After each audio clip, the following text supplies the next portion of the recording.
So your research is about learning by teaching, right? So can you explain what that concept is and how it connects with this literature on learning by doing? One application of doing math in the real world. In fact, if we think of teaching math to somebody as the doing, then it might make sense that for homework, what if you are, doing an application of what somebody might do with math in the real world, which is to play the role of being a math teacher.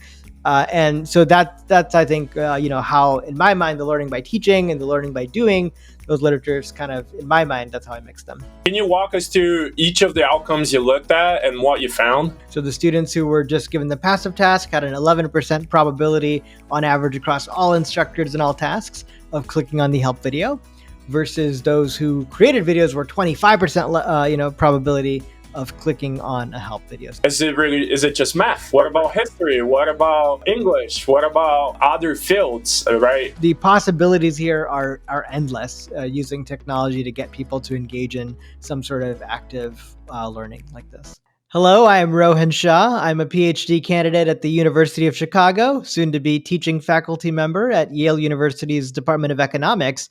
I study the economics of education, and this is the Cause and Effect podcast.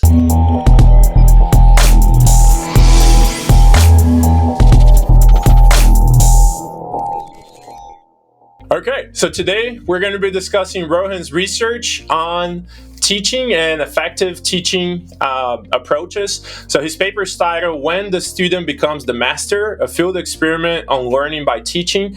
So I read his paper several months ago. We connected somehow and have been talking about this for a while. So I'm really excited to talk about this. Rohen, welcome to the show. Thank you. Thank you so much for having me. Awesome. So before we dive into the study, why do you think it's important for economists? So a lot of people listening to this might be interested in economics in general, or policy makers perhaps.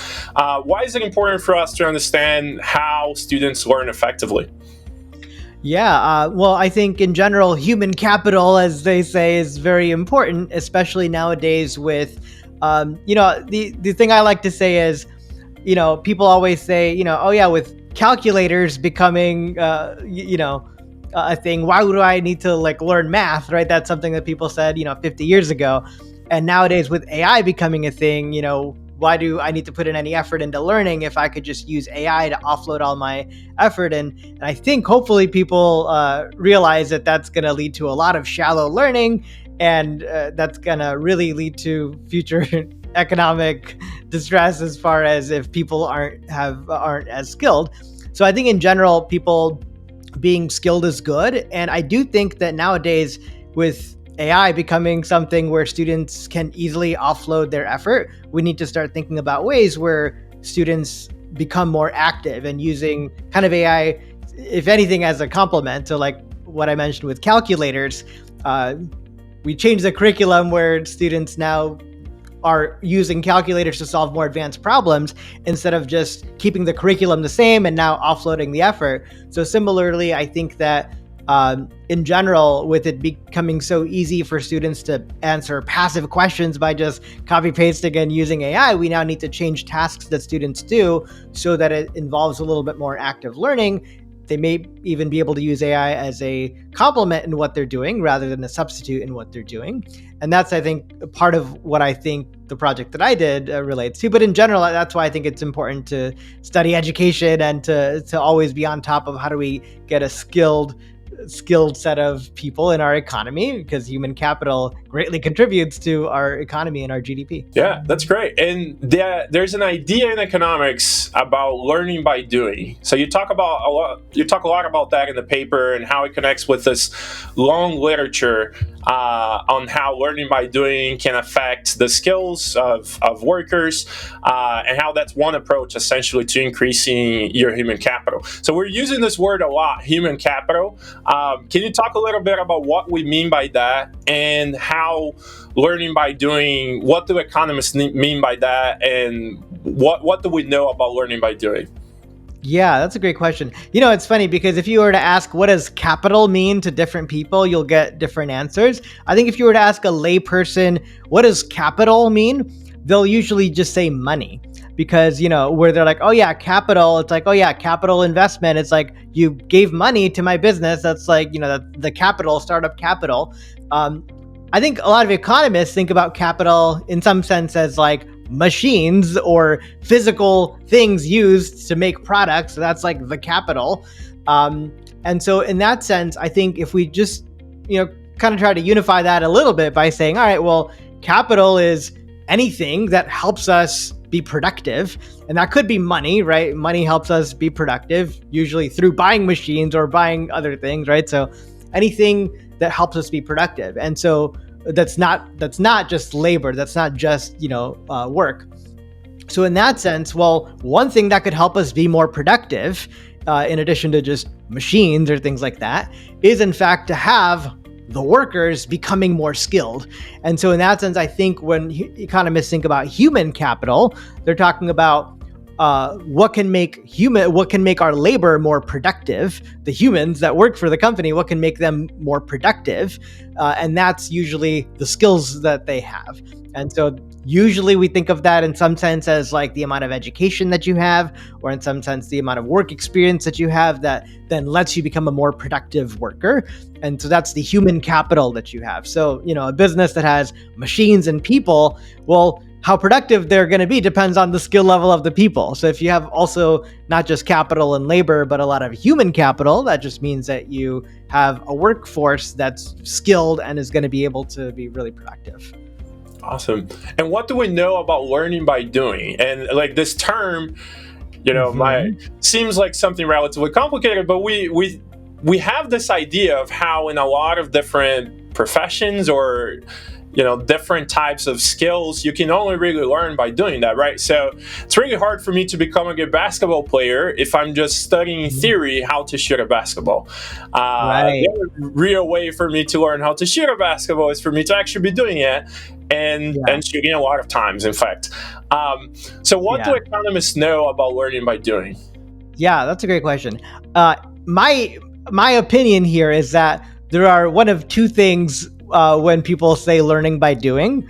One is that if you're the type of person you've heard the phrase learning by doing, and then you interpret that however you want to, which is, I think, a sensible thing. That's, I think, where most people fall, including to some extent me as well, where you see this learning by doing and you kind of make sense of it. All right, well, when you do something, you learn how to do it better. And so the experience kind of helps you.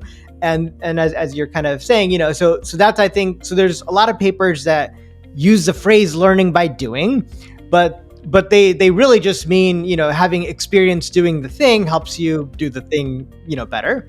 So that's, I think one set of papers are just people who use the phrase learning by doing, and they just kind of use it to mean experience. Then there's another set of papers, which I'm by no means an expert in, which is mostly related to the macroeconomics literature on learning by doing, where they mean something very specific. Specifically, they're talking about the production, the costs going down based on your worker experience, and specifically, it's kind of as opposed to just training your workers. So imagine you have a bunch of workers. You can either give them training, kind of like you were saying, just studying how to do basketball versus doing it. So if you just give them, some training, how much more productive will they be? Versus as as they get experience doing things, how much will your production costs go down? Your marginal cost of production will go down the more experience you have. You can almost think about that as a supply curve in some sense, like sloping down, where the more you produce, the cost of production actually goes down because of that experience that you have that lets you now produce it for cheaper. And you can also think about this in terms of not just individual workers, but a firm. Like when we talk about, in economics, the supply curve, meaning just the business producing things, it's often, we sometimes just kind of think about the business as like an invisible entity. And to some extent, it just becomes like the workers, or something like that who are producing the goods. But the managers might, in an invisible way, kind of like learn things, about how to organize production as they produce more. And so in that sense, learning by doing is also related to not just the workers. It's not just about worker experience leading to them having more human capital, but rather that as a firm has more experience producing something, they might realize that there's better ways to organize my, factory floor, things like that. And the more experience I as a firm have producing some good, the better I'll become at producing it, the lower my costs of production will be compared to a brand new firm, even with the same resources, right? So even if you have the same resources, including the same workers with the same level of experience, like a firm's experience producing will potentially mean that they have lower costs of producing. So that's a lot of what that learning by doing literature is. It's, gets very mathematical, because there's a lot of theory work on that, and there's some empirical work there as well. But like I said, the idea itself is exportable to all situations. It doesn't necessarily need to just be in that macro firm context. And there is, like I said, other literature used by people. That phrase, learning by doing, is also used by non-economists in ways to just talk about experience doing something. And I think there's room, obviously, to tie it all together and say it's all a part of the same fundamental thing that, doing often is just as productive, if not more productive in some cases, than just passively receiving instruction on doing something. Yeah, so your research is about learning by teaching, right? So can you explain what that concept is and how it connects with this literature on learning by doing?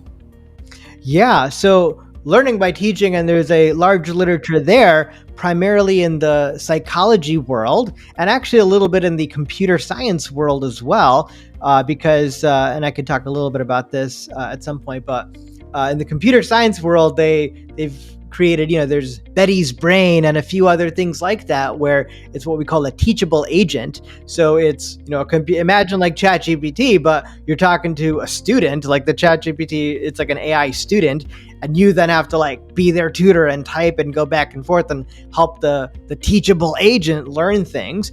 And so in that sense, so computer scientists have worked on creating agents like that to help students learn by teaching. So they're teaching the agent. And in the psychology world, and I could talk a little bit about some of that work as well, on learning by teaching, primarily in laboratory settings, just showing that there's some benefit to even being in that mindset of, if I have to teach somebody something, I'm going to approach studying it a little bit more differently. And that in and of itself might lead to improved learning for me. So there's a psychology, computer science. There's also a sociology, somewhat, literature, sociology of education. Education is a field. Ultimately, just to go on a little bit of a tangent here, but I've been thinking a bit about, field versus discipline. And in academia, we have different disciplines like psychology, sociology, economics that have their own ways of knowing things, their own set of preferences and norms for how we do research and what counts as evidence. And then there's fields like education or public policy or even business that just draw on different disciplines. And so if you're studying a field like education, then you're going to draw on different disciplines like psychology, sociology, economics, computer science to then come up with theories on education. And in an ideal world, you're a little interdisciplinary where the people in the different disciplines are talking a little bit to each other.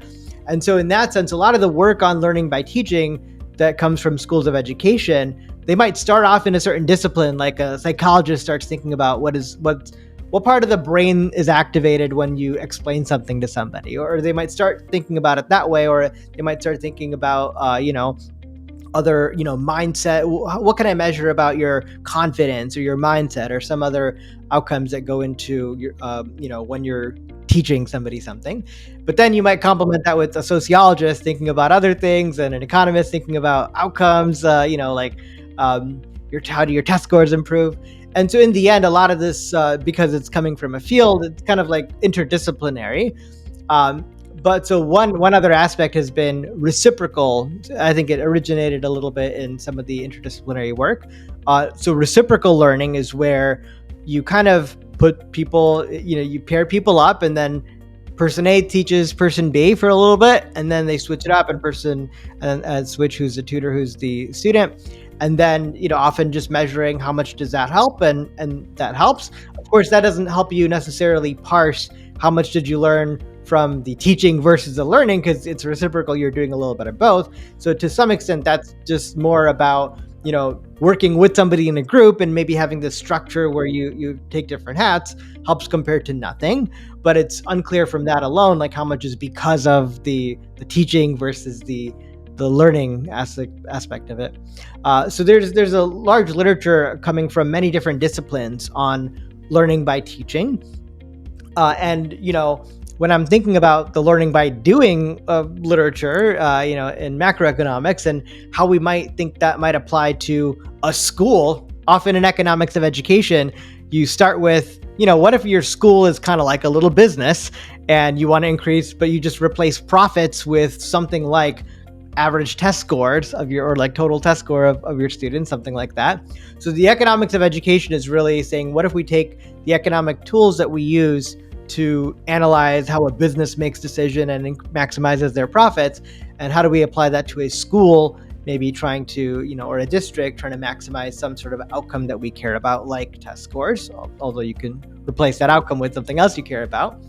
And in that sense, we might think about it as, all right, well, the optimal organization for my school might not just be that the students are passively receiving information, just like it's not optimal to have just workers being trained as their only way of learning how to be workers, right? The experience part of it might help as well. So similarly here, we might think that in fact, an optimal structure might be that the students are engaged in some doing in order to learn better than just passively receiving instruction. And to some extent, you could think about homework even as like being a part of that. In my mind, I think it's not, totally, out of the realm to just say, homework is in fact the doing, right? So the students in class are going to receive instruction. It might end up being passive, even though we'd like it to be active. But then at home, they're doing homework, and that's where they're doing it. They're actually applying the things, and they're going to learn from that doing. And I think that, in general, I think for a while that was maybe even a decent setup. But as I kind of mentioned earlier, nowadays with it being so easy to put in less effort into homework, I think it's hard to rely on doing like the homework as actually being representative of what it means to do math. Often the problems that teachers end up picking are also kind of rote problems that are just kind of, it's not really the equivalent to doing math or history or something, right? So if learning by doing is that you learn the thing better when you actually engage in meaningful work in that thing, well, then homework often just doesn't cut it. It's not really the same as doing. So I was thinking, in an ideal world, you'd have the homework being something like, going and actually, working as an accountant or something to see how math is applied in the real world, right? Often there's obviously lots of issues with having students engage in real world work that applies the thing as their way of learning, liability wise. And often just the homework problems that you can creatively come up with, that I think is a good substitute in some cases for this learning by doing. It's just hard to get the students to engage meaningfully with those things at scale. And so in my mind, I was like, well, what are all the professions that you can do with a math degree, right? You could be an accountant, perhaps, if you get some accounting training as well. There's so many that you could do, some data analysis. But one probably a really common profession with a math degree is to be a math teacher. And so I was like, one application of doing math in the real world is in fact to be a math teacher. And in fact, if we think of teaching math to somebody as the doing, then it might make sense that for homework, what if you are, doing an application of what somebody might do with math in the real world, which is to play the role of being a math teacher. And so that's I think, how, in my mind, the learning by teaching and the learning by doing, those literatures kind of, in my mind, that's how I mix them. Yeah, and that makes a lot of sense, I think, from anybody, I think, who has taught a class before can really relate to the idea of how it's very different to learn something versus teaching it. And, you can think of a student, for example, that has been, engaging in teaching for a long time while they were learning it. First, they're going to be thinking very deeply about it so it can help them understand it better. But also, they're learning how to teach. And that person eventually could be a teacher, either in college or high school or middle school and different stages. So, Yeah, that connection. I think this is one scenario or one case where doing seems to be very doable in the Yeah, in the context of the exactly. classroom, right? So like you want to teach somebody to build cars and space. I don't know, like technology that might be too difficult to implement in the context of middle school and so on. That could be tough, but this seems like a case where the doing is really very similar to what they would do if they eventually became teachers or wanted to do so, right? So I Yeah, think there are a lot of advantages there in addition to just can they learn more the exactly. material. Yeah. Exactly. Yeah, and I should say I think there's and I found out about this after I started the work in Germany. There's there's basically there's this big tradition of learning by doing. Learning by teaching. There's a curriculum that was kind of started um, by his name is one sec, Jean Paul Martin, and so he kind of came up with this learning by teaching as a way to teach, and so a lot of German schools try to implement some of his materials there. Yeah. That's Yeah, awesome. And then what is your story? How did you come across this yeah, idea, and like why did you choose to start it? Was there something associated yeah. with, when you were learning that motivated you to do this?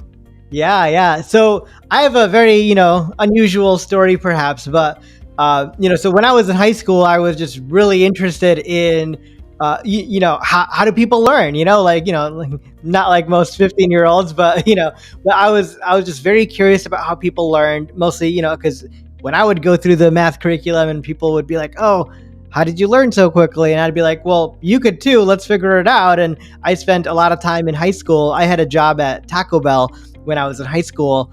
And so every day my schedule was right after school, I'd tutor for free in the library for a few hours, just taking notes on what helps, what doesn't help, and then I'd go to Taco Bell to work, and eventually, so I did that for a couple of years, and then eventually during my senior year, I was approached by this tutoring company that started, they had a few branches and they were looking to start in that area. And they said, and then their market research said that, people got free tutoring from the library from this kid. And so eventually, I talked to them and they gave me a job. And so I started working as a tutor as my job. And so I traveled to different universities. This was when I was a senior in high school, doing mostly, calculus and intro to econ tutoring at, Michigan State, University of Michigan.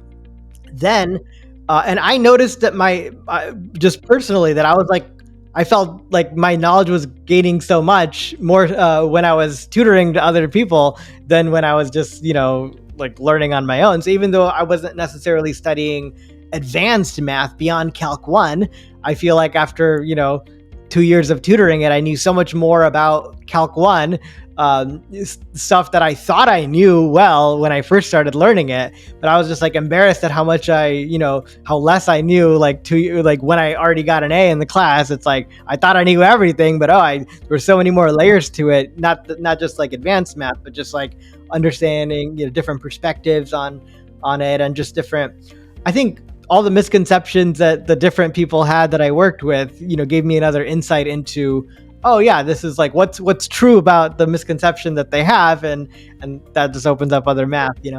But then when I started college at the University of Michigan, and I worked full time at the tutoring company, so I had a 50-hour a week job throughout my college. So I kind of went to college, for lack of better words, part time, in the sense that I had enough credits to graduate on time, even if I took fewer classes. And I'll just be honest and say that I would attend the first week of all the classes, but as soon as I saw that the instructors, for the most part, with some exceptions, didn't care as much about student learning, I just sort of checked out, and I was like, great, I'm just gonna tutor for this class. I'm gonna pre-read the textbook, tutor for this class as my way of learning. And so that's how I was able to just have a full-time job and kind of go to college part-time for a few years. And when I graduated, I, by that point I'd moved up in the tutoring company. And so they had, many branches, and I was the head of the math department. And part of my job was training the math tutors. And so we had, about 50 math tutors at the time. And so I would just provide at 7 branches. And so I would provide weekly training sessions for them, mostly because I wanted to make it very content specific. So based on the content that the different tutors were doing, we specifically did that. And again, just I noticed week after week, these tutors became so much more knowledgeable, by week 8 of the semester than week 1 in the thing that they were already supposed to be an expert in on week 1, right? So it's like they gained so much just anecdotally from tutoring others, even a couple hours a week of tutoring, So that's when I right there and then I was like, man, we should just like have our students be tutors, and that would probably be a really efficient way for them to learn. And we did a little bit with that. We would give all of our students at the company they had one free learning by teaching session where the tutor would be their student, and so we paid the tutors for their time, and they would role play as a student. But obviously we didn't do any like experiment with that or anything. It was just something that we did. So right there, and this was in 2009 through 2012, so many years ago now. But so this was I think the first time I started really thinking about learning by teaching as the way to really help people be more in the driver's seat. And then, of course, then I had other life experiences. I, did graduate school in education at Michigan for a bit. Then I was a math teacher, worked in ed tech, and after a bunch of other experiences, I eventually came to U Chicago for my PhD. And when I was thinking about what should I write my sort of main dissertation paper on, the job market paper on, as I was thinking about all the things that I cared about and reflecting on all those experiences with the tutoring company, and I was like, I think something like the learning by teaching might be something good to do. But then I stopped myself because I was like, a job market paper should kind of be something that tells us something new about the world. And I was like, I think this is like an obvious thing that, we learn by teaching. Like who wouldn't believe that already, right? Where anyone who's anecdotally ever taught feels like they learned by teaching. And so great. So like a dissertation that says that, it's not really maybe going to add enough of what we know. And so I was initially against that idea. But then the more I thought about it, and this goes to the name of the podcast, cause and effect. It's like, how do we actually know that we learn by teaching? And here's the thing.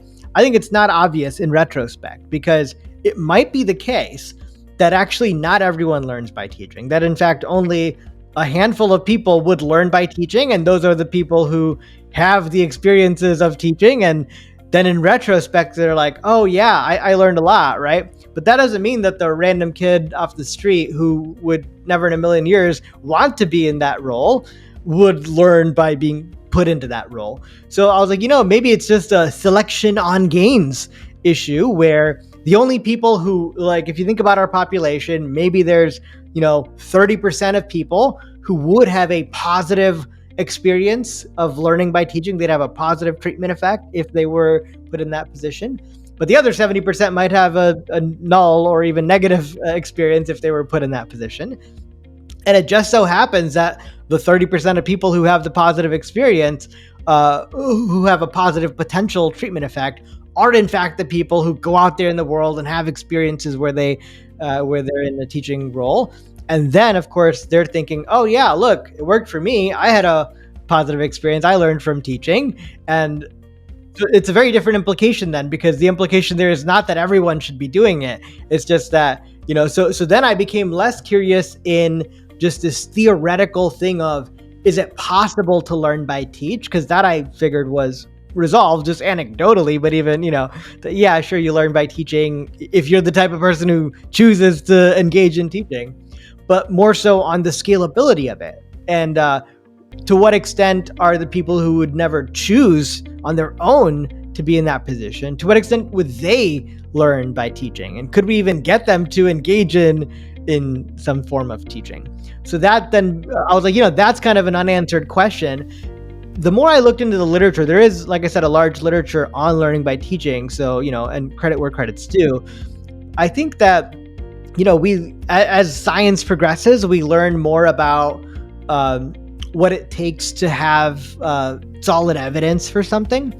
And I think that, as we know, correlation and causation are not the same thing. And that's especially a problem here, because even if you take two people who are, the same on all observable things, like they have similar test scores, similar everything, but one on their own in the real world chooses to be a tutor or a teacher and the other doesn't, there might be something just fundamentally unobservable, like unmeasurable difference between them. And so just because, that person who would choose to do that is better than the person who would not choose to do that, to me, that doesn't mean that the teaching experience itself is what made them better. It might be everything else about their drive that would make them want to help somebody else, or maybe want to be in that position, that would lead them to have a better outcome anyway. So to me, it's really unclear whether so any non-experimental study that tries to control for observables, and one group engages in some teaching, the other doesn't. It's just hard for me to believe that there's a causal relationship between the teaching that they're doing and their outcomes, rather than just something else about what it takes to select.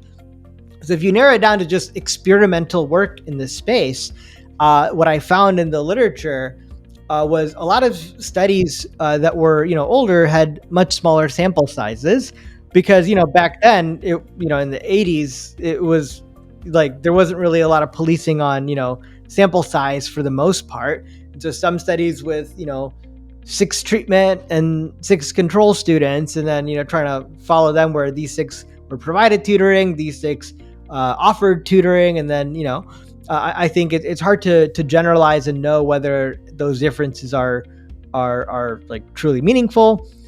The other sort of thing, just in, I think, research, a misconception, I think, from a few decades ago, is that all you need is a sample size of 30, and that if you have a sample size of 30, that your study is well powered enough. And I think that misconception often comes from, the central limit theorem, where we're taught that, oh yeah, if you have a sample size of at least about 30, then your sampling distribution is about normally distributed, and so then you can use, the z-score, and you can use the p-value is valid, things like that.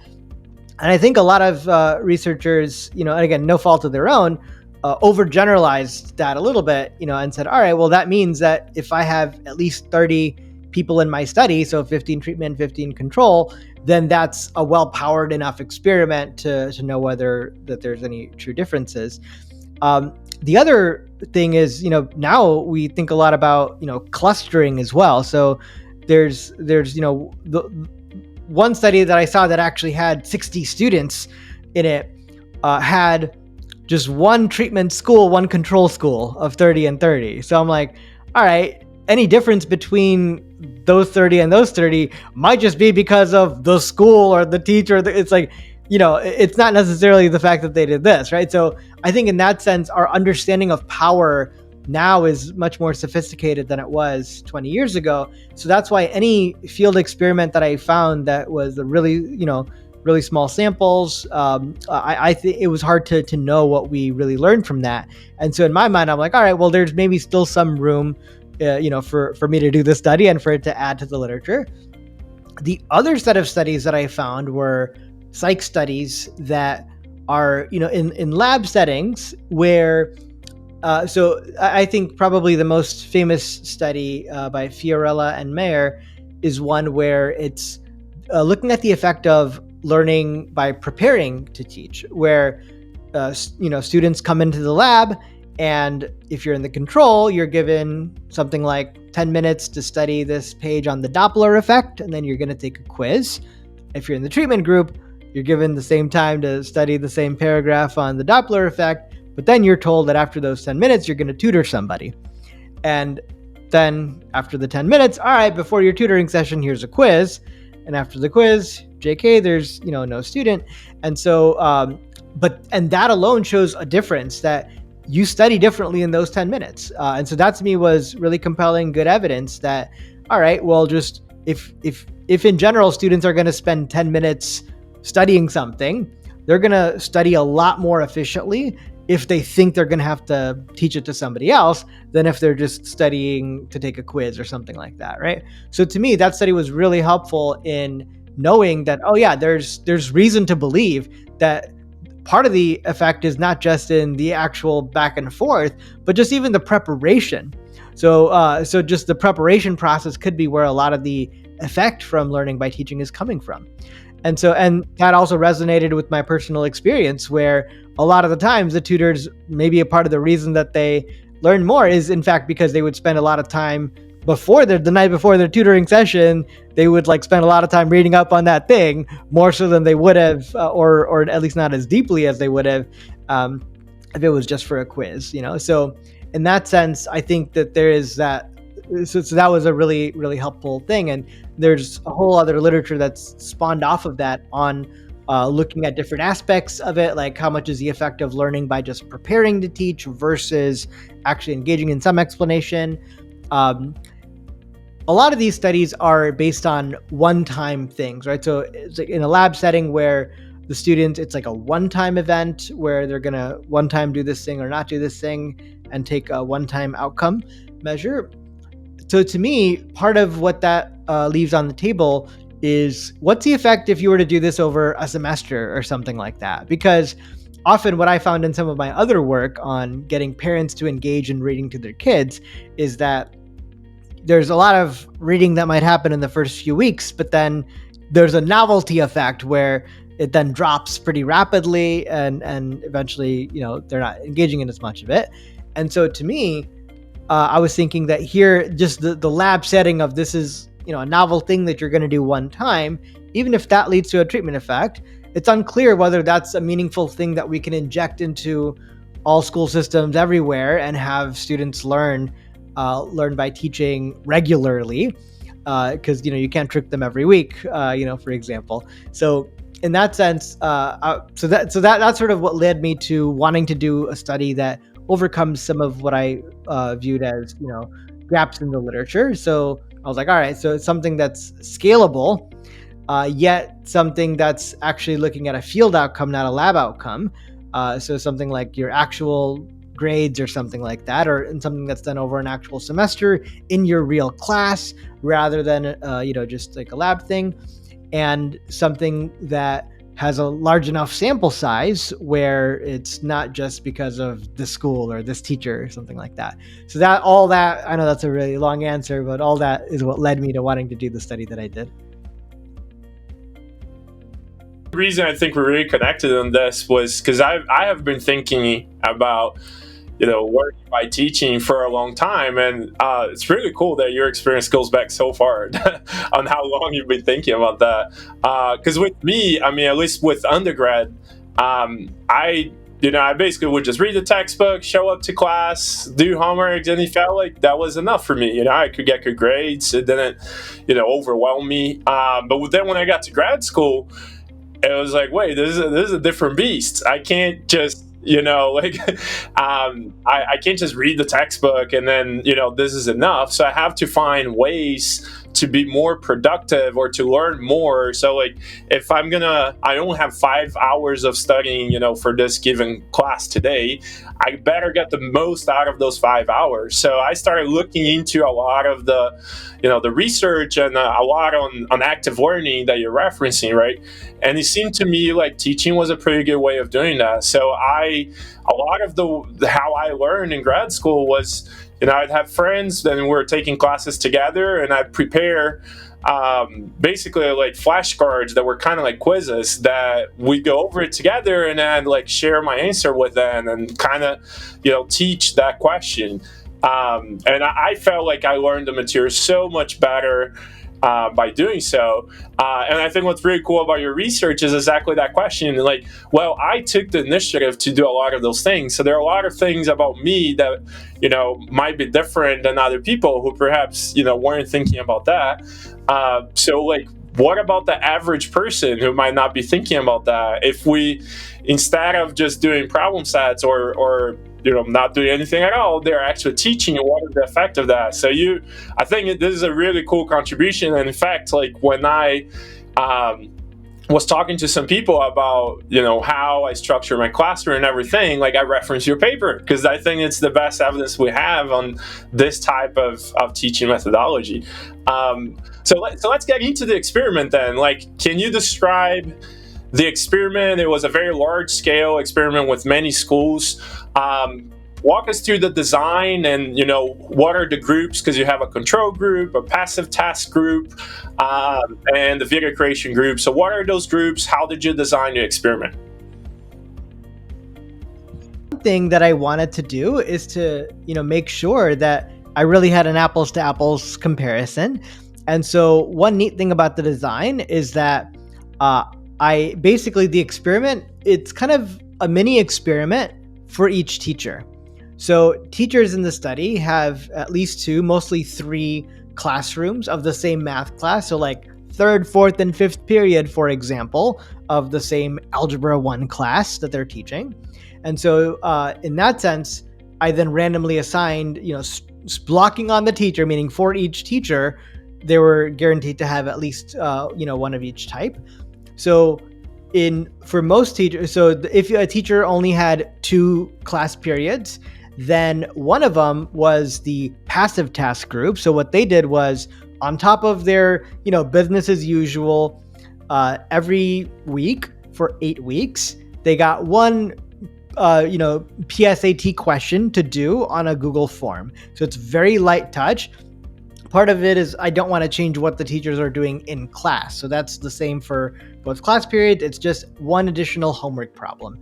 And again, just to keep it really reasonable and really low effort, it's just one additional multiple choice question that students would answer on a Google form. And there's also a link to a help video that they can watch that explains the solution to a similar problem. So that way, if you're in the passive task group, what it would look like for you is, when the, teacher assigns that Google form problem, you see the problem. It's like a multiple choice PSAT question on a Google form. Right there and then you could look at the question, you could solve it, you could submit it right there, submit your answer. And if you're stuck on it, there's a link. You could click on that link, watch a video that explains a similar problem, helps you a little bit, and then you can submit your question. So that's the passive task group, once a week for 8 weeks. Then the main treatment is the video creation, where you get the same Google form PSAT question on the same exact schedule. So whether you're in 3rd period or 4th period, you're going to get the same exact assignment. The only difference is the instructions. Instead of being submit this Google form, it's make a short video, TikTok style video or something, however you want to, that explains the solution to this problem to a hypothetical student. Now, I let the teachers pick how the students submitted the videos. Many of them had within that like a required question that was put the link to your video, or like upload your video. And some of them had it where it was an external thing where it was like submit your video on this Flipgrid app, which was a different app where the teachers would assign a video creation task and then the students would submit a video. So that was the main difference between the two. For teachers that ended up having 3 class periods of the same class, there was also the 3rd period would just be a pure control. So they don't even get these additional weekly questions for the 8 weeks. But again, in-class instruction and other homeworks is totally the same for all the class periods. So that's why I didn't want to have the homework be like so extensive, like making multiple videos a week or anything like that, or making like a long, like a 30-minute video might be something that takes up so much time that then you'd have to substitute and do other less of other homework assignments or something like that. So that's why I wanted this to be something that you can insert and add on top of what you're doing without really having to take away anything else that was planned. So it's very light touch in that sense. And so most teachers ended up having 3 classrooms, and so the 3rd was just pure control. And so then I could look at the treatment effect of even just what's the effect of just doing those passive weekly PSAT questions, including potentially watching a video, and then what's the effect of actually creating a video. Notice that, I said that you have the optional help watch video for the passive group. The video creators also had access to the same exact help video if they wanted to watch it. The thing is, I technically, had a different link, so I could track the total number of clicks on this link versus that link. So in general, one additional thing I'm able to measure is, in fact, the likelihood of clicking on the help video. And so basically, one overall thing we could think about is, there's two competing theories here. One theory, there's actually a paper by John List showing that students are very, inelastic as far as how much, or about how much time they'll spend doing math homework for the most part. So they're, if for example, I as a student, if the way my brain is working is, I'm going to spend 10 minutes on math today, and that's all, for homework, not a minute more, but I will spend the 10 minutes. Well, then if my task is, this passive task, great, you just have to answer this PSAT question. All right, great. That would maybe take me a minute or two to maybe think about an answer. I guess I might as well I might as well watch this video just to make sure that I kind of had it right with my additional time allotment, right? That same student, if their task is, I have to make this video, great, I'm going to take out my phone, I'm going to think about it, that already takes 10 minutes to make the 1 minute video. So my time budget's already used up. So you're, in that case, not going to click on that help link. So with that theory, if you think that students are very inelastic for the total amount of time that they're going to put in, you would expect that in fact, the passive task would be more likely to substitute the time and be more likely to watch the help video than those who have to create the videos. On the other hand, if your theory is that students aren't super inelastic, they don't have a fixed budget of time, but rather, in fact, that time is flexible. And in fact, if you think that they're motivated to actually put effort into this task and take this task seriously because somebody's going to watch their video. Oh, by the way, so for the video creators, it was clear to them that the video would just be seen by the teacher. So I think in an ideal world, I wanted it where other students would be watching that video. But, I think I got some pushback from the superintendents who had to sign the agreements and stuff, which obviously very reasonable. I think it's very risky to potentially have students having videos of other students, so I think in that sense, we were just very playing it safe for this round of it and saying, it'll just be sent to the teacher. But still, to the extent that you care about what your teacher thinks about you and how you're talking about the math, that would still be motivating enough for you to put in some effort, was the thought process here. And so here, if you think that the fact that your teacher is going to watch this video of you makes you more likely to want to get it right and explain the math correctly than just, sure, you got an incorrect thing on a Google form, whatever, you're just a statistic, as opposed to, the teacher's watching this video of you where you're saying the thing wrong. So if you're going to feel more embarrassment by that, then in fact, that might lead you to be more likely to put in effort and click on that help video to make sure you're getting it right. I think in that sense, I really wanted this as the measure for student effort, because I don't want to rely on self-reports, because students can just lie and say they put effort into things, right? So I think a good measure of effort is something that you have to physically do. And the fact that you weren't required to click on this help video, and yet choosing to click on it and watching a video, I think is the best evidence we might have that a student is taking the task seriously and putting effort into their homework, which is a whole other question in general, is, especially with AI, how do you get students to put effort into their homework? Because even with that PSAT question, the students could just type in that question into ChatGPT, get an answer, and they'd have no incentive at all to click on a video to watch how to do another problem and then still have to do the cognitive effort to transfer it to what this problem is, So I think clicking on the video is real sign that you want to learn a little bit more about this thing to see how it's done so that you can get the problem right, rather than just, offloading the cognitive work on something like ChatGPT and just, so in that sense, I think that, the clicking on the video is a measure of, do you care about actually learning the thing? Are you putting effort into the task? Yeah. So can you walk us through? So that's one of the outcomes that you look at, right? Is this effort measure? So did you click or not on that? So can you walk us through each of the outcomes you looked at and what you found? Absolutely, yeah. So first of all, what I found there was that the students, in fact, who were asked to make the videos were more than twice as likely to click on the help video. So the students who were just given the passive task had an 11% probability on average across all instructors and all tasks of clicking on the help video, versus those who created videos were 25% probability of clicking on a help video, so more than twice.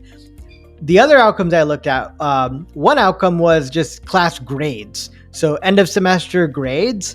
And there I found that there was no significant effect for the passive task compared to the control, but that creating the videos led to a 0.07 significant treatment effect on your overall math grades. And I control for the baseline grades as well in that. So, and that number 0.07 for like an outcome that's that's meaningful, for an outcome that's a semester long thing that has so many other components to it. So to increase that by 0.07 standard deviations is meaningful. Now, the main outcome that I focus on is this 15 question post test that consist of questions from the PSAT. And I'm saying PSAT, but it was grade level appropriate. So most of the students were 9th and 10th grades, so the PSAT made sense. But I also extended this and allowed middle schoolers to participate and some like seniors to participate. And in those cases, the PSAT question was replaced with either like a middle school state test question, or and again, this is week after week. So, there were 8 total tasks that they did. And so or an SAT or ACT question for the 12th graders. Now, one outcome that I looked at, the main outcome, is a 15 question post test where 6 out of the 15 questions were in fact the exact 6 out of the 8 task questions that they did. So if you did 8 tasks that you did throughout the 8 weeks of the study, and then at the end of the 8th week, you took a 15 question test, which is like a section of the PSAT. And of those, about a little more than a third of the questions were ones that you in fact should have done at some point in the past 2 months, like the exact questions. And the other 2/3 of them, 9 out of the 15 questions, were novel questions in the sense that they hadn't seen them before, but they relate in topic to the ones that they did. So in that sense, if you truly learned it, you should be able to extend it and get those questions right if you truly learned it, as opposed to just kind of memorizing the answer to that question and then getting that right. One rationale here is I wanted to see like if there was even no effect on even just the questions that you literally did. That's like really problematic. So I kind of wanted to make sure, even if there isn't an overall treatment effect, is there at least an effect on the thing that you did, in which case maybe we learned that learning by teaching really only helps you like on localized knowledge, but so that's why I just wanted to make sure, because if there was no treatment effect there, I think then that means there's no reason to expect there to be a treatment effect on other things, and that might just be noise if there is a treatment effect on other things. So that's why I set this up this way.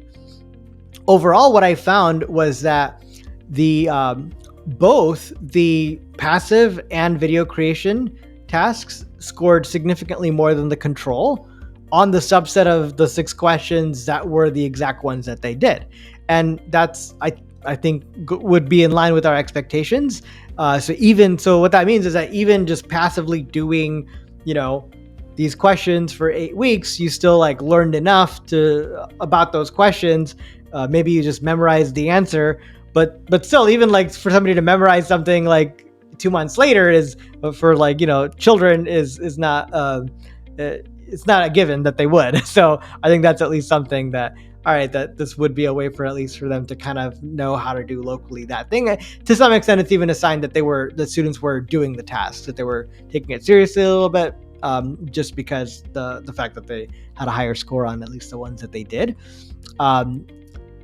Within that, I say that they both were significantly more than the control, but they weren't more by an equal amount.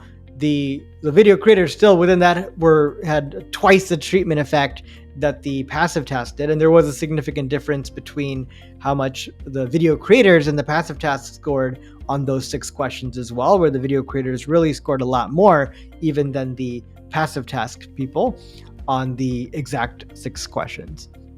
For the rest of the post tests, which had more novel questions, there was no significant difference between the passive group and the control, but there was a significant difference between the video creators and the other 2 conditions. So really, I think what we learn here is that passively answering questions like every week, even if you might occasionally click on a help video, that does maybe help some localized knowledge on those exact problems, but it doesn't really lead to meaningful learning because they didn't generalize it to other questions on those same topics.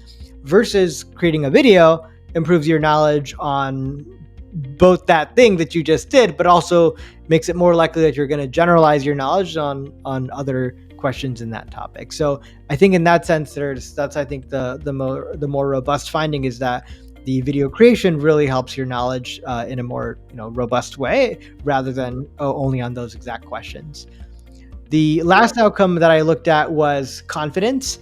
My theory going into this was that the video creators would boost their confidence, and maybe that's related to why their skills are boosted in the end. I actually found that there was a null effect on confidence, so that wasn't the right mechanism. And it's not that, the people made the videos, they became a lot more confident in their math skills, and that confidence translated into higher scores. One theory that's consistent with this, though, is the illusion of explanatory depth. What that says is, imagine if I were to ask you, how confident are you in your knowledge of how a bicycle works? Most people say that they're pretty confident, but then when you ask them, all right, explain it, and when they try to actually explain like the mechanics of the chain and the pedal, and it's like the more they try to explain it, the more they realize that, maybe I didn't understand it like exactly as well as I thought. So in that sense, one possibility here is that everyone is just overconfident in their math skills, and the group that is creating the videos, because to some extent it's like they're asked to explain, the math, they realize what they don't know, and so their math confidence drops. But as we saw by the treatment effect on the math skills, their skills actually are going up, and so if that skill's going up, then if your confidence scales with that, you go back up to where you were. So that would explain like a null effect on confidence, but it's more so that your confidence is a little bit more accurately calibrated than it was before. Like you were overconfident before, now you're accurately confident, So I think that's consistent with that mechanism of a drop because of the explanatory depth illusion, but then a gain because you actually gained some skills. And I think that last part, at least from my personal experience, I found that one of the best things about teaching something is that it helps you learn what you don't know. And it's actually very difficult to know what you don't know. Like you can read a textbook, like the whole thing, cover to cover, and then you end, and it's like, what do I actually know everything there? What do I know and what do I not? And what do I have to, focus my studies on and so on? And yeah, and when you're teaching something, it makes it very obvious because you start explaining. It's like, wait, is this actually how this works? And it makes you more aware of what you know and what you don't. So that's at least from my personal experience, that's one of the things that, especially with graduate school, I found it to be very helpful because there's just so much material. It's just really hard to know, what I should be focusing on. And by teaching, it was very helpful to know about it. So it really, connects with that. And in terms of the outcomes, I think ultimately, if we were to ask policymakers or even just teachers, people who are involved in higher ed, we really care about what people do with that knowledge that we teach them afterwards. So like one thing that I think a lot when I, with my classes is, what do I do? Like how can I help students learn something that they're going to get out of this class and they're going to know how to use that knowledge effectively? I've had really good classes that I still remember what I learned, in undergrad. I also had a lot of classes that if you ask me what I learned, I can't tell you a single thing. And I'm not sure, I can, even the ones that I might know a little bit, I'm not sure I can really use any of that. So, I spent a good bit of time thinking of like, how can we help students, learn this thing so that they can actually apply it later and it can actually be useful. And it connects actually to one question that I had, which was a lot of these tests were done at the end of the semester, right? I would love to know, like a year after, 2 years after, how students perform differently, because that's another thing that I think ultimately we care a lot about. That is retention. So like ultimately, if all of our students in a given class, I think teachers in general and professors would agree with that if students really know the material, on final exam day, but a week, a semester goes by and they can't remember a thing, or they can't really use that to solve real world problems, what's the point? Like, what are we doing, right? And I would definitely expect, at least from personal experience, and I mean, given everything they already found, that if you were to give a lot of those people the same or similar questions, right, a year or two later, I definitely expect them to be doing better, if the ones that had to think more deeply about it. Yeah. And one thing that I guess I could expand on is like like we've talked about this before, but I have my students teach on one of my I call modules, but so we're covering GDP. There's a module on GDP, so it's like a week's worth of material, and I have my students teach each other as like a homework assignment. And they don't all teach every week, right? So one student teaches 1 week, the next week the other student teaches. But something that I often hear from them, and I see in course evaluations, is that the students that are teaching, that's when they really get the value. It's not when they're listening. So they feel very, confident, and they feel like they do better in the quizzes that we have when they're the ones teaching the material, which I think is all consistent with that same idea that when you're thinking very deeply and you have to explain things, you just tend to learn a lot better. That's right. No, I totally agree. Yeah, and it's amazing that you do that with your students. I think it'd be great if I think that became the norm. I think that one thing in general is, I was like, when I was starting to think about this question about learning by teaching, I'm like, if it's, because at first I was like, yeah, it's kind of obvious, but I was like, if it's so obvious, why is this not the norm? Why is this not like already widely implemented in every single school all the time, where the 12th graders teach the 9th graders or something like that? And so it's like, as like a part of their day, like one period would be that you go and you teach, right, or you tutor even a little bit. So to me, the fact that that doesn't exist to some extent meant that it's either it's like not scalable, or we need some way to do it. And I think the way you're doing it, where they meet on Zoom, I think is a great way to use new technology in a way that wasn't really easily possible 10 years ago, to have students meet with each other in that virtual way and have accountability that they actually met and talked by recording it. So I think that I think doing more of that is, yeah, I hope so. But I think that's a really interesting point. I think on if it's obvious that this works, right, that this is more effective than passive forms of learning, why are more people doing it? And I kind of wrestle with that. Part of it could be that it's just not that obvious. and I remember, I think I have two ideas about that. Like, one is, I think perhaps it's just not that obvious. And one analogy that I have is, so I was watching Shark Tank. So hopefully some of the listeners know, but like, people pitch ideas on businesses that they have, right? And I saw one that was a protein like bottle shaker. I don't know what they call those. But basically the innovation there was that it had a hole in the bottom, and that way you can open on the top and the bottom, and it makes it a lot easier to clean it, because you don't have to be aiming for the bottom. And it's just such a simple little tweak to how people do things. And like, when they were discussing it, it's like, well, this seems so incredibly simple, and obvious that this is better, why haven't we been doing this forever, right?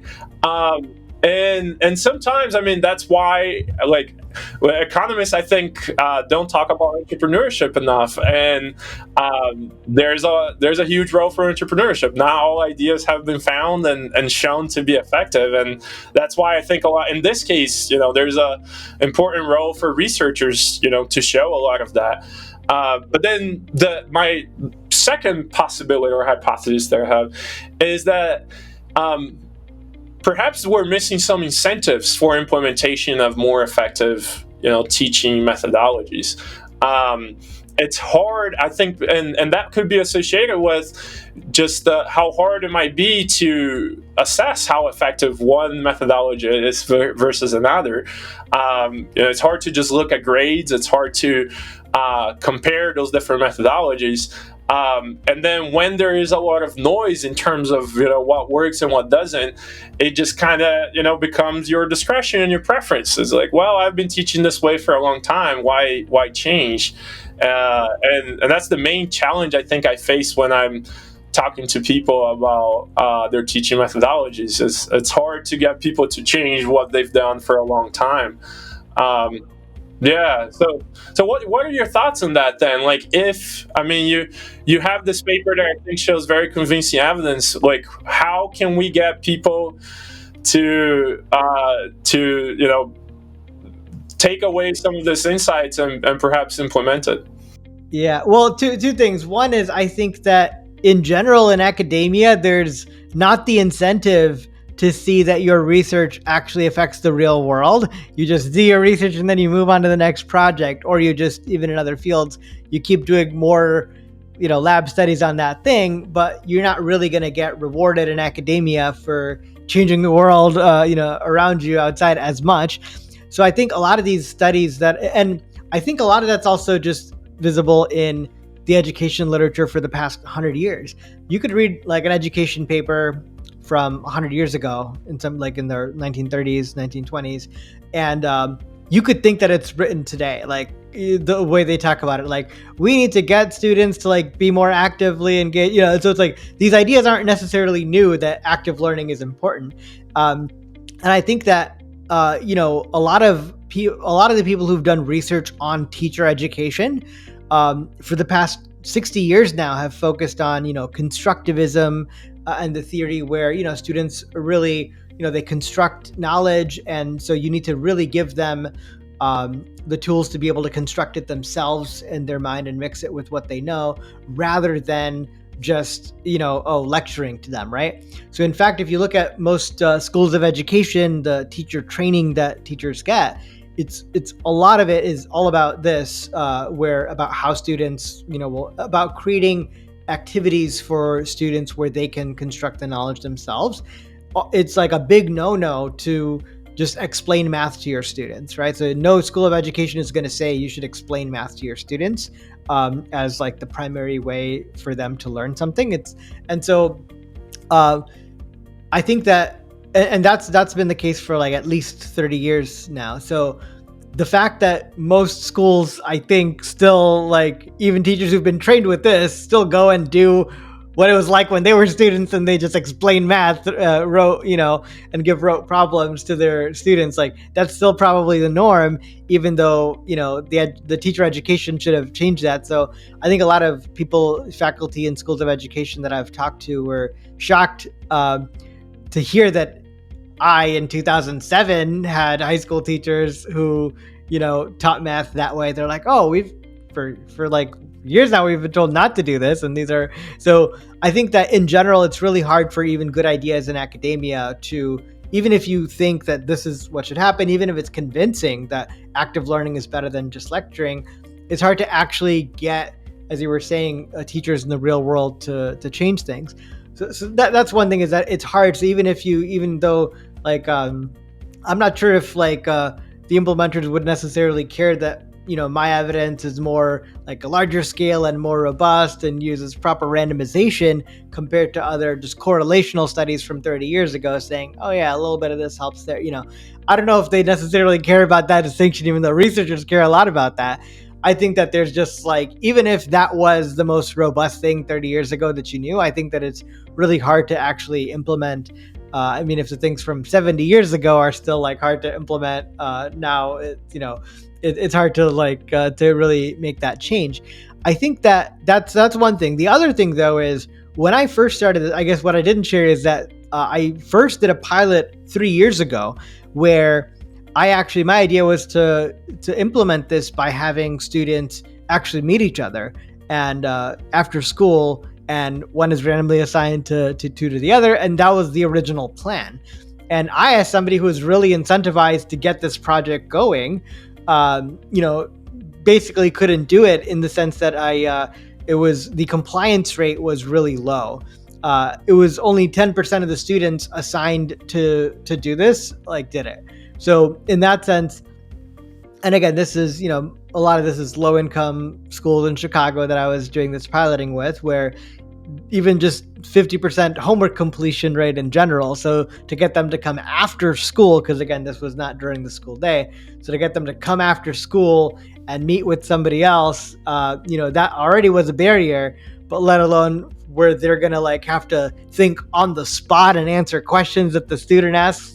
That's way too intimidating for a randomly selected person. That goes back to what I was saying about the selection on gains. The people who maybe learn from teaching and who have experienced teaching and felt like they learned from it are maybe the self-selected group who would not mind going back and forth or being stumped with questions and then thinking of, so for somebody who you hate math to begin with, or at least are afraid of math to begin with, which is a majority of students, for them, it's way too stressful to be in that situation where I'll have to explain to somebody live, and so they just won't engage with that. So I even at some point incentivized, $50 for a short 15-minute session to just come and explain math to your peers.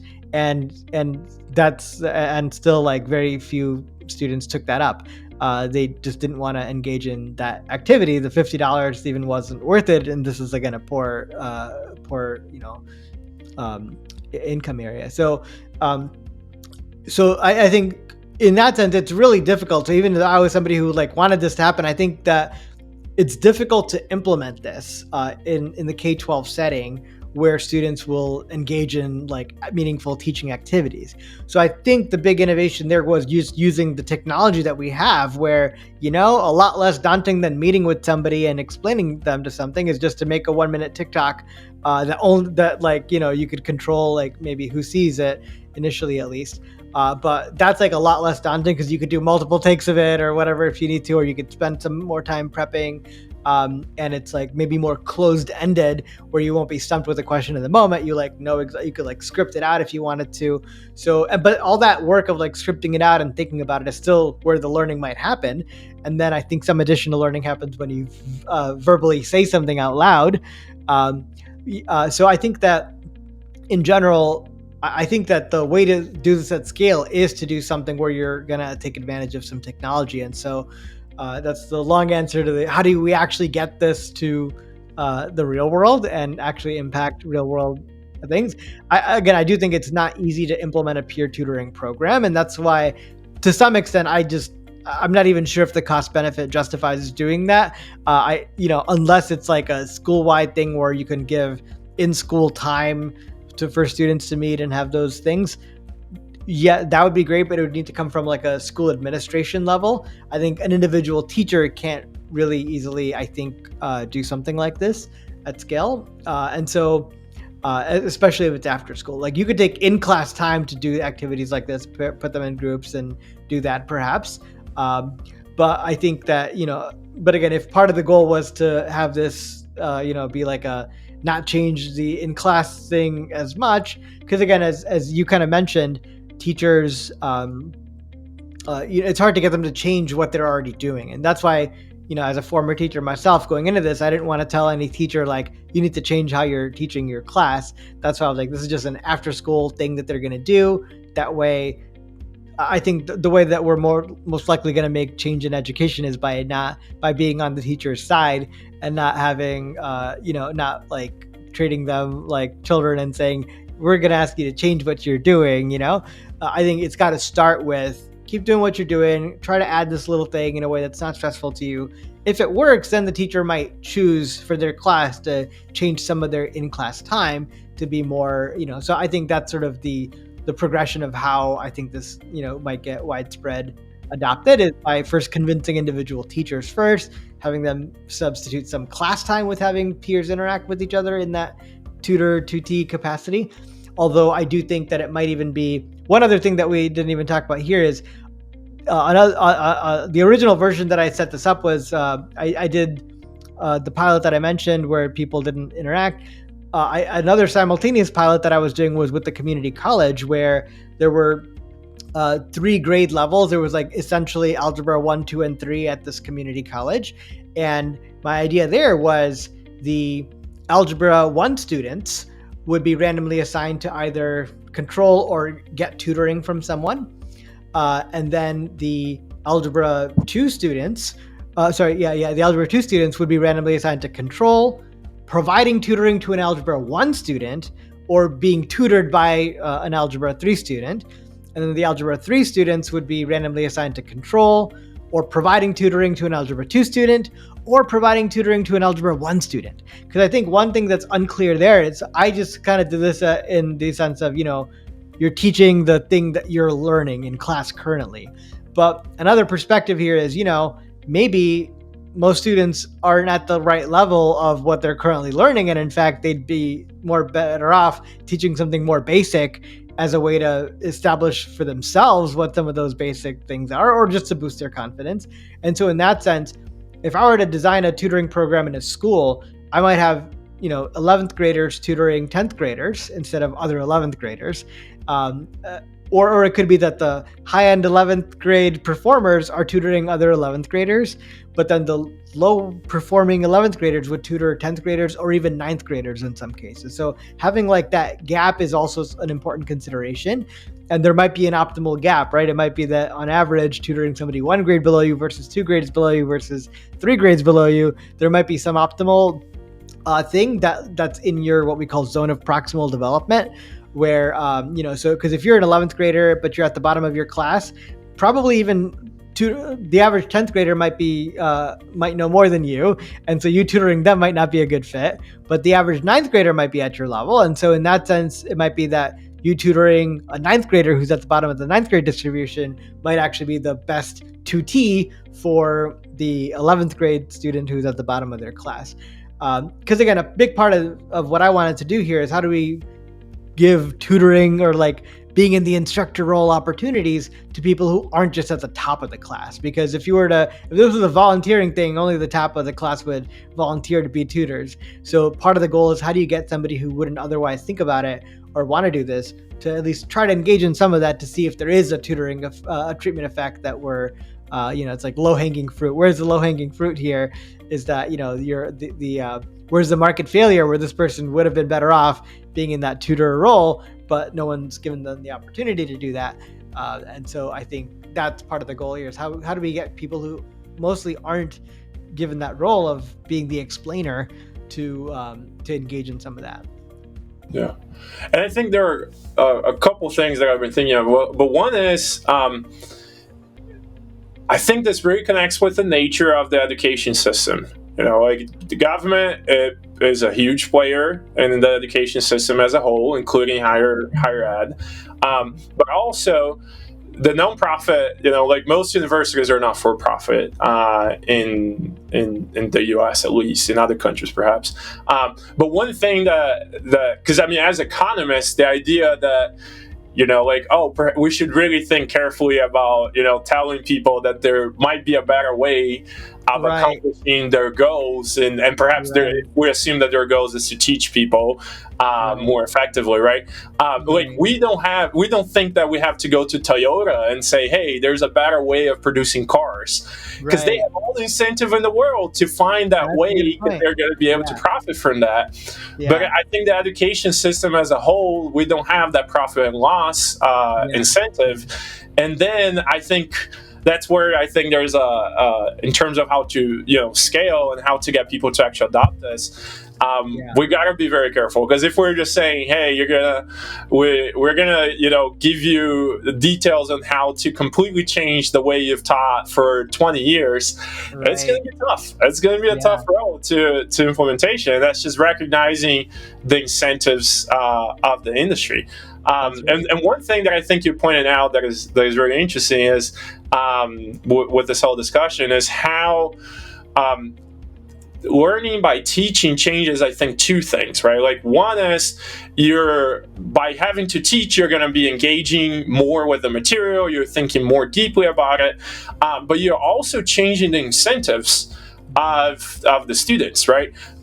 So in the case of having a video that your teacher is going to watch, you might not want to look like an idiot. So maybe you don't really care that much about the grade, but I don't want my teacher to, see me explain something that makes absolutely no sense. Exactly. And that might increase my effort, right?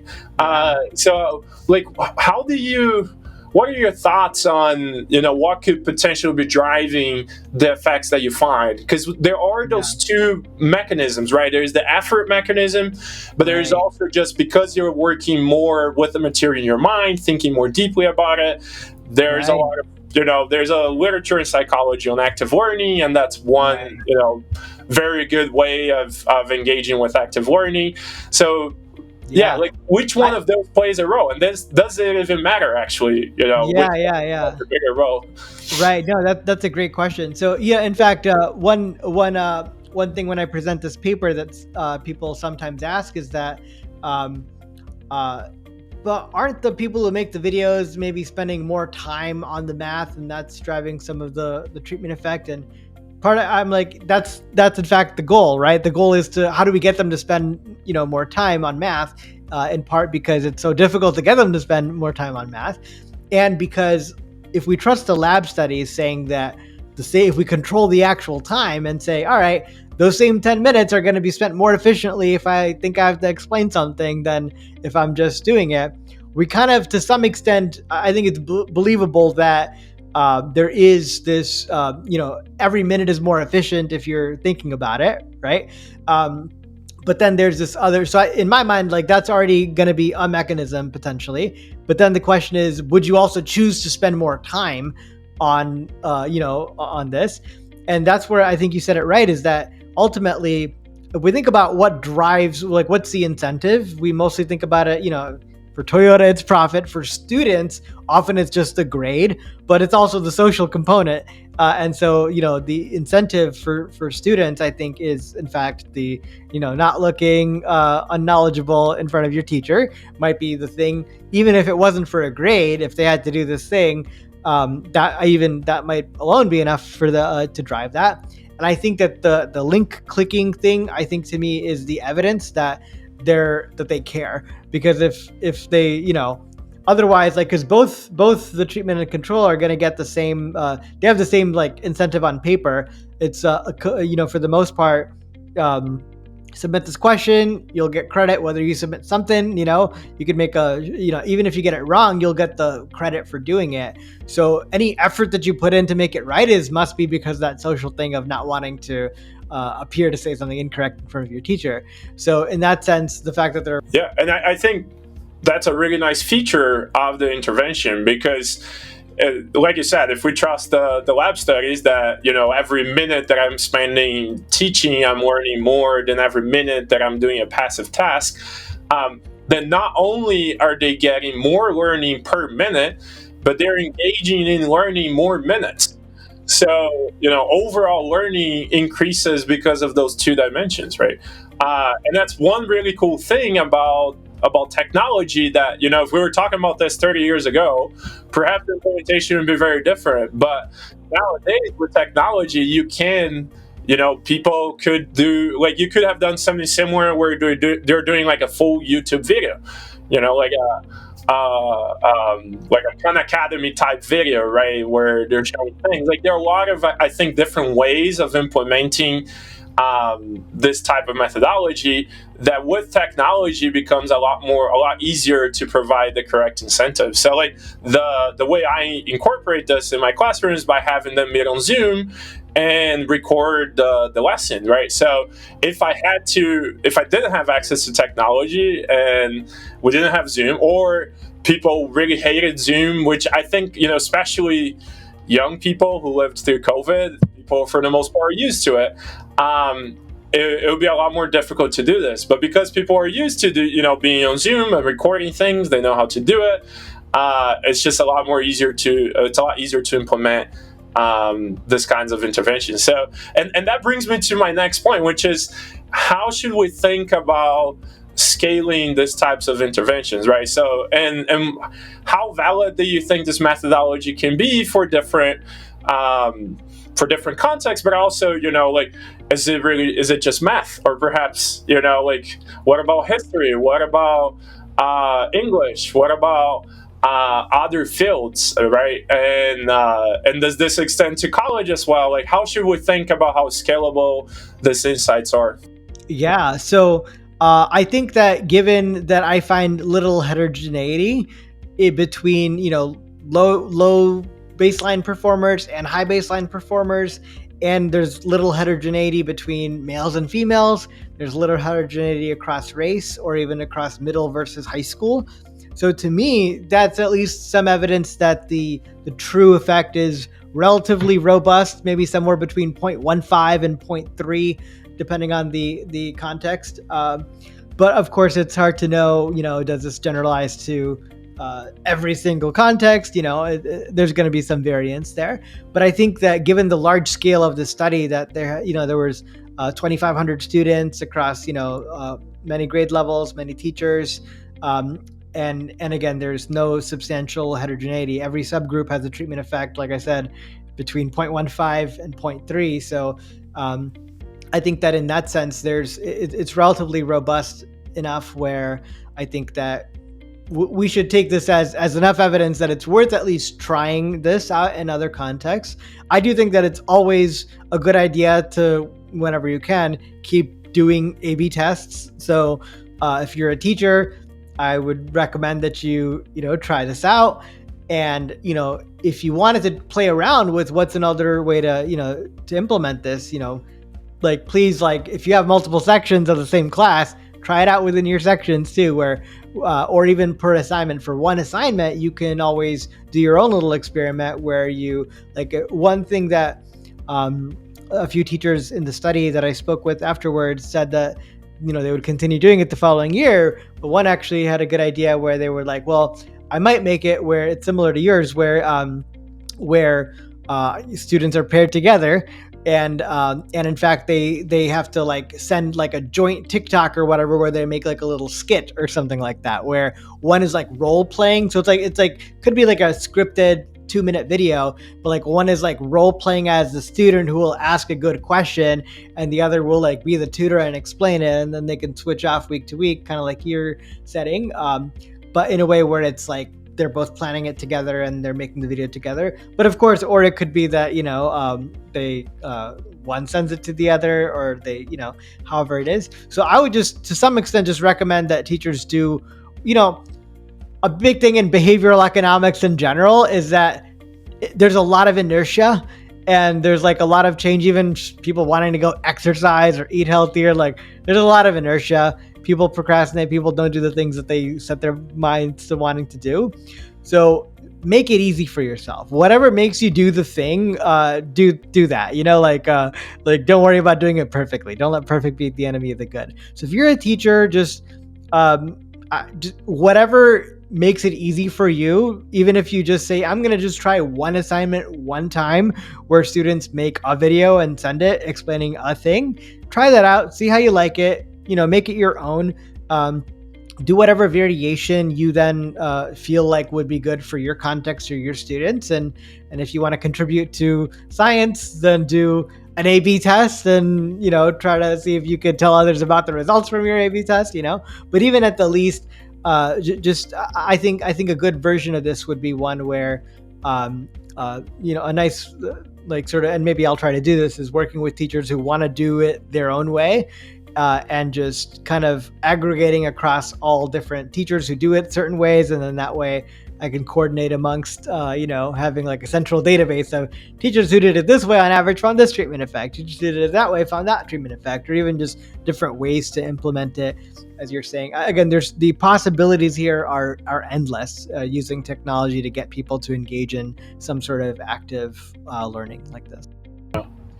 So I think you described very well a lot of the implications from your research to teachers and professors, so people who are engaging in actual teaching as their profession. And I can think of two other groups that could be, listeners, for example, right now. So I can think of people, so you're a student, for example, perhaps a grad student, and you want to learn in a more effective way. So perhaps your professor or your teacher isn't really, telling you to engage in those exercises, but you'd like to learn more effectively. So, like, what kind of implications do you think this person what kind of implications would they take away? And then the second group would be policymakers, or somebody who works in administration in either higher ed or high schools, middle schools, and so on. What kind of implications do you think, or recommendations you might have for them? So I think that if you're a student, if you're able to trick yourself, into to really thinking that you have to explain something to somebody, do that.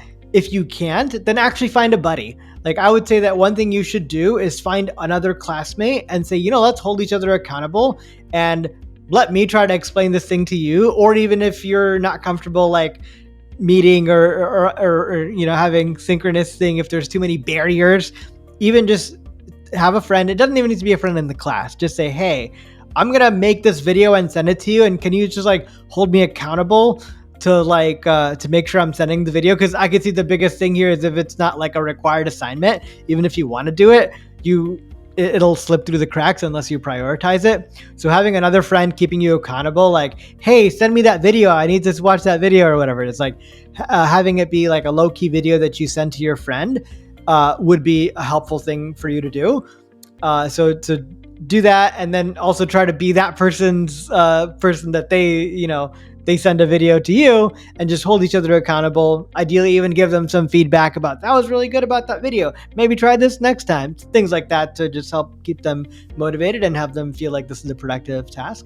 For policymakers, so one thing about the study is I did give the teachers a $500 payment for their time involved in assigning the videos, and potentially in some cases monitoring that the videos are coming in, and in some cases watching the videos. That takes a lot of time to watch and grade all the videos, of course. So I didn't require that they watched and grade all of them, just that they gave students credit for submitting something, and then it's up to them if they wanted to watch them. But I think that in general, if you're a policymaker, I think that this is a good ROI in terms of use of money, where you pay teachers a little bit extra for doing this extra assignment. And again, so I think something where you give teachers the incentive to assign students this task, and then maybe even for them to, pick a few exemplar good videos that students made, something like that to motivate the students, something like that. I think that paying teachers a little bit of extra, of a stipend to do an activity like this with their students will probably be one of the best ways you could spend, $1,000 or something in incentives, compared to almost any other way you could spend $1,000 to raise student test scores. Yeah, and I think so. Just one thing to add on the first part. One thing that I thought of when I was studying, and for like one class, I didn't really have anybody to study with, or people who wanted to meet up, and I never actually did that. But I thought very deeply about like having a YouTube channel where it's just me explaining the material from that class. And perhaps like the person, perhaps if you're listening to this, you might be like, oh, I don't actually want to be on YouTube. It's not the posting on YouTube that matters; it's the teaching. So even if you're pretending you're going to have a YouTube channel, and maybe you don't post any of the videos, or maybe you just create them and eventually you post it later if you want to. Right. But really, a lot of the benefits is on the teaching itself, right? That's right. So I think there are a lot of things I think that people can do to help them learn. And as a student, it's like, well, you might be able to learn more while studying less. Why not do it, right? Like, there are a lot of personal benefits to engaging in that. Yeah. That's So right. I'd like to encourage anybody who's listening to this, right, to really think seriously about this, because it can really help you in general in terms of learning, but also you might get more free time to do other things, right? Because you're learning more effectively with the time that you have. And in terms of, I think one thing you said was really cool is about the ROI on this. I think the idea is very scalable, it seems to me. I think you might agree. And if we were to take this and implement it in many, many schools in the country, think of all the substantial amount of additional learning that we have, specifically in math, but perhaps in other in other fields as well. Like, that would be a huge intervention. It's just a matter of actually getting it done, which is difficult because of the incentives and so on that we discussed. But it certainly is a very high ROI intervention. So this is all fascinating. I hope this is helpful for people who are listening. And thank you so much, Rohen, for joining and sharing all of this. I learned a lot by reading and then rereading the paper now and then discussing it again. And I'm going to link the paper in the notes of on YouTube and podcasts in general. So if people want to look at the actual paper, they're welcome to do so. But I think we really got into a lot of the details here. Yeah. Thank you so much for having me. This was fun. Awesome. Thank you. Thank you.